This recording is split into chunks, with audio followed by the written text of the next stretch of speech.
TRP రాష్ట్ర నాయకులు మరి జానయ్య యాదవ్ గారు మనతో పాటు ఉన్నారు. ఏదైతే బీసీ సామాజిక వర్గానికి చెందినటువంటి ఒక మహిళ పైన చేసినటువంటి మరి బూతు పురాణాన్ని మరి అన్న మరి ఇక్కడికి వచ్చేసి మరి యొక్క ఈశ్వరమ్మ గారికి మద్దతు తెలుపుతూ ఇక్కడ ధర్నా నిర్వహించి అన్న నమస్తే. ఏం చెప్తావన్నా మరి ఇంతకు ఒక బీసీ మహిళ ఈశ్వరమ్మ గారికి మద్దతు కాదు, మా తల్లికి జరిగినటువంటి అన్యాయానికి నిరసనగా ఈ దుర్మార్గపు రెడ్డి మాట్లాడినటువంటి అహంకారపూరితమైనటువంటి మాటలకు నిరసనగా ఈ రాష్ట్ర ప్రభుత్వాన్ని డిమాండ్ చేస్తా ఉన్నాం. 24 గంటల టైం ఇచ్చినాం. 24 గంటలు అయిపోయినప్పుడు కూడా ఈ రాష్ట్రంలో మెజార్టీ వర్గాలు అయినటువంటి మా తల్లిని అవమానపరిస్తే ఈ ప్రభుత్వానికి ఏమాత్రం చిత్తశుద్ధి లేకుండా వాని మీద ఎలాంటి యాక్షన్ తీసుకోకపోవడం నిరసిస్తూ ఈ ప్రభుత్వం తక్షణమే వారిని పార్టీ నుండి సస్పెండ్ చేయాలి, వాని మీద చట్టపరమైనటువంటి కేసులు పెట్టాలి. లేని పక్షంలో మా తల్లిని అవమానించినటువంటి లుచ్చానా కొడకనికి ఏ రకంగా బుద్ధి చెప్పుకోవాలో ఆ కడుపులో పుట్టిన కొడుకులుగా మాకు ఆత్మగౌరవం ఉంది. వాడిని నడి రోడ్డు మీద బట్టలు కూడా బిగించి ఈ ఎల్బీ నగర్ చౌరస్తా కట్టేసి వాని అంతు చూస్తామని తెలియజేస్తాం. మాట్లాడుతూ రాహుల్ గాంధీ చెప్పినా కూడా నన్ను ఏం పీకలేరు అని చెప్పేసి అంటే ఆ పార్టీ పరిస్థితి ఏ రకంగా ఉందో సిగ్గుండా ఆ పార్టీలో పనిచేసేటటువంటి నాయకులకు. రాహుల్ గాంధీ గారికి చెప్పుకోండి, లేకుంటే మహేష్ కుమార్ గౌడ్ చెప్పు, రేవంత్ రెడ్డి చెప్పారు. ఒక లుచ్చా తాగుబోతుగాడు, ఆ తాగుబోతుగా తల్లిని అవమానించినటువంటి లుచ్చా నా కొడుకు వాడు ఏ వర్గం అన్నా కానీ వాడు ఏదన్నా కానీ వాడిని నడి రోడ్డు మీద పండబెట్టి తొక్కేంత వరకు మేము విరమించేది లేదు. ఈ ప్రభుత్వం స్పందించకపోతే ఈ ప్రభుత్వాల్ని ఈ రాష్ట్రం నుంచి పారదోలటం ఖాయం. ఇవాళ బీసీల చైతన్యం నడుస్తున్నటువంటి రోజులలో ఈ అవులేగాడు కనీసం వయసు కూడా గౌరవం లేకుండా వాని అయ్యా వాడు ఇద్దరు కలిసి గౌన్లోళ్ళని గౌన్లోళ్ళు గొల్లోళ్ళు లేకుండా ఈ పార్టీ అధికారంలోకి వచ్చినని ఛాలెంజ్ చేయమని దమ్ముంటే ఈ రాష్ట్రంలో ఉన్నటువంటి ఏ ప్రభుత్వం కానీ 75 ఏళ్ళ మా బీసీ వర్గాలు లేకుండా అధికారంలోకి వచ్చిన దమ్మున్న మూగోడు ఎవడని ఉంటే చెప్పండి.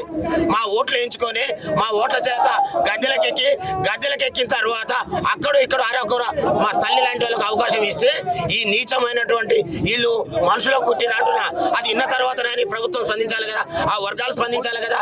అందుకనే దయచేసి చెప్తా ఉన్నా, ఇప్పటికైనా వాళ్ళు ప్రభుత్వం కానీ ప్రతిపక్షంలో ఉన్నటువంటి పార్టీలు మా అమ్మకు జరిగినటువంటి అన్యాయం మీద స్పందించకపోతే ఆ పార్టీలని ఈ రాష్ట్రం నుంచి తరివేసేటటువంటి టైం వచ్చింది. వాళ్ళ రాజ్యాలు కూలిపోయే రోజులు వచ్చినాయి, మా రాజ్యాలు రాబోతాయని అనడానికి నిదర్శనం దేవతలు అంటే మీద ఇవాళ వాడు ఆ మాటలకు కారణం అని చెప్తా ఉన్నాం. ఏదైతే నిన్న జక్కిడి ప్రభాకర్ రెడ్డి కొడుకు ఇలా మాట్లాడిన మాటలు మా యొక్క అట్టడుగు వర్గాల బడుగు బలహీన వర్గాల ఆత్మగౌరవాన్ని దెబ్బతీసే విధంగా మాట్లాడటం జరిగింది.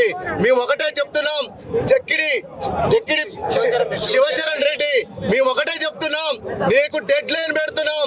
సాయంత్రం వరకు నువ్వు ముక్కు నేలకు రాయాలి.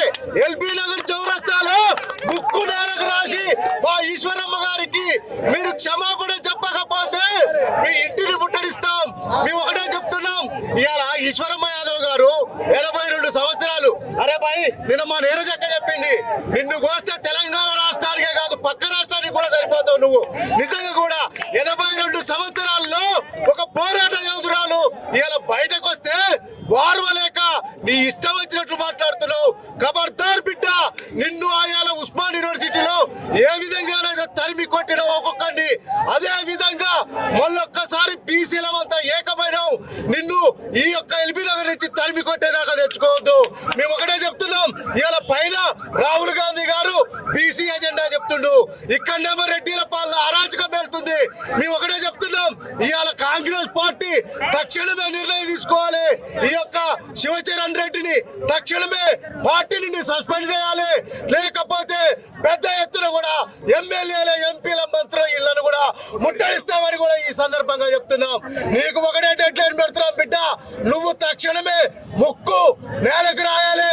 ఎల్బీ నగర్ చౌరస్తాలో ముక్కు నేలకు రాసి క్షమాపణ చెప్పకపోతే ఖబర్దార్ బిడ్డ అని చెప్పి కూడా ఈ సందర్భంగా చెప్తున్నాం.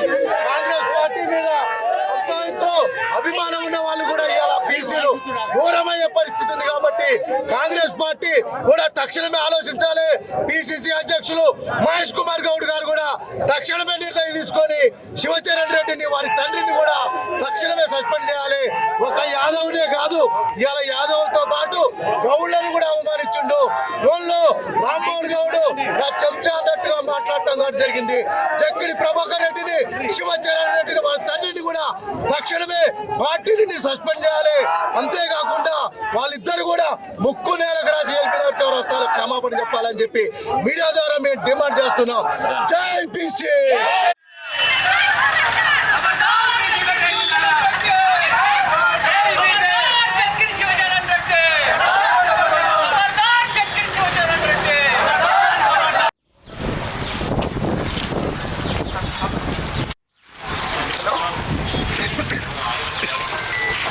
Tara,